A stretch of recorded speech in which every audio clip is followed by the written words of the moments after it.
We rolling. Man, let's get this thing cracking. Let's get it. Bring it. Let's do it. What? Coming at you From the Bay of San Francisco at San Quentin State Prison, this is Uncuffed. Broadcasting from inside one of the oldest prisons in the United States, Uncuffed is a brand new radio show. Uncuffed is about telling our stories from our perspective. It's the latest product from a unique media project, San Quentin Radio, which operates out of San Quentin State Prison in California. Supported by volunteers and donations, inmates are taught how to tell their stories, how to be the chroniclers of their own experiences under lockup. And there's a market out there awash with depictions of prison life. You're not going to bang on my door, not going to bang on my windows, and you're not going to start any fights in there with anybody. Reality shows like America's Toughest Prisons, true crime documentary series like Making a Murderer, and dramas like Prison Break. The worst of the worst are there. Rapists, murderers. What goes in never comes out. For Troy Williams, one of the founders of the San Quentin Media Initiative, it was clear people on the outside wanted to know about life behind prison walls. So why not tell them the real thing?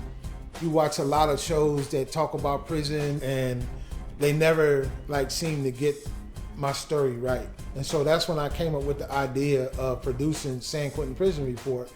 And from there, things just began to take off. That was back in 2010, when Williams was still serving a life sentence at San Quentin for robbery and kidnapping.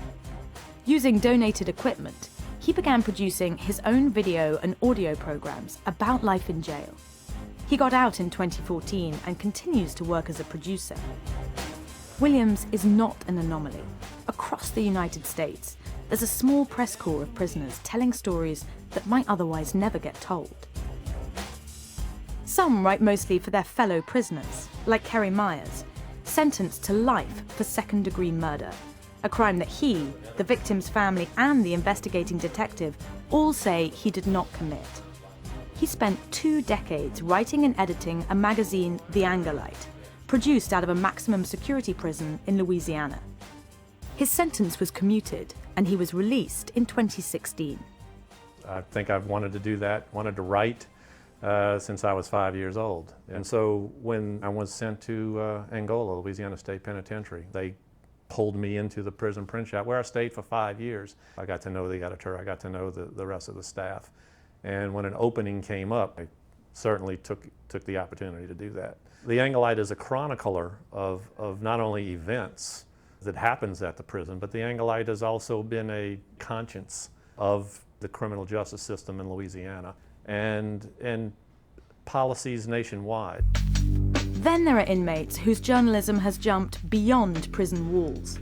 John J. Lennon is held at the Sing Sing Correctional Facility in New York State. He's serving a 28 years to life sentence for selling drugs and murder. He writes features about life in prison for outlets like The Washington Post, The New York Review of Books, The Marshall Project, and is even a contributing editor for Esquire magazine. Story comes from character, so I'm constantly in conversation with my peers.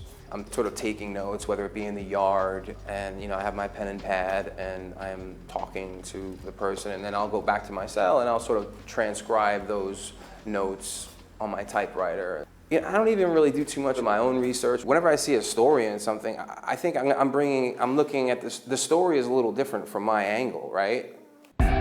Of all the media setups in the US prison system right now, San Quentin is where prisoners interested in journalism want to be.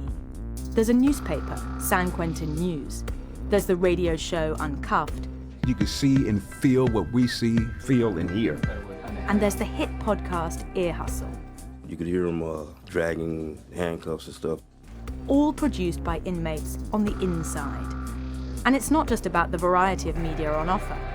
Prisoners at San Quentin can even get something of a journalism education from professional reporters, like former Wall Street Journal tech reporter Yukari Kane. These men have learned how to be articulate, have learned how to write well, and they have become experts in criminal justice from the inside. They're personally affected by policy and law and important discussions that are happening now. And there's an opportunity for them to be part of the discussion and the debate outside, not just through their own articles, but through op-eds.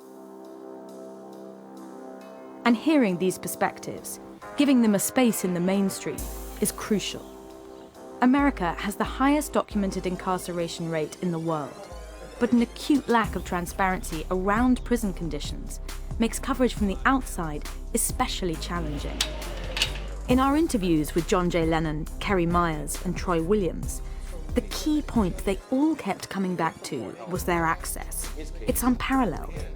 They do the kind of reporting no one else can. We exposed the practice of a state court of appeal that for 12 years had essentially thrown all pro se supervisory writs into the garbage can, meaning a writ that was filed, an appeal that was filed by a prisoner without a lawyer. It got exposed because the staff director committed suicide in his office and sent all the documentation to an attorney who happened to be a friend of mine.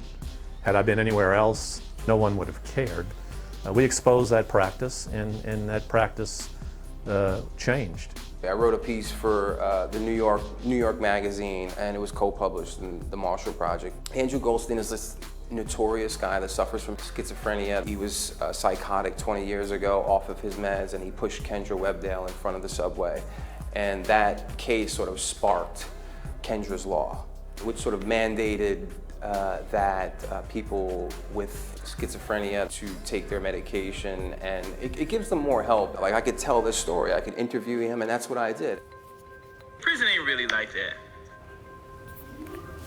Telling these stories isn't just about good reporting and access from the inside.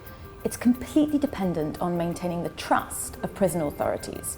Many of the inmate journalists that we spoke to said they didn't often experience direct censorship, but they did acknowledge that there are certain limits on what they can report, and those boundaries are set and monitored by prison public information officers.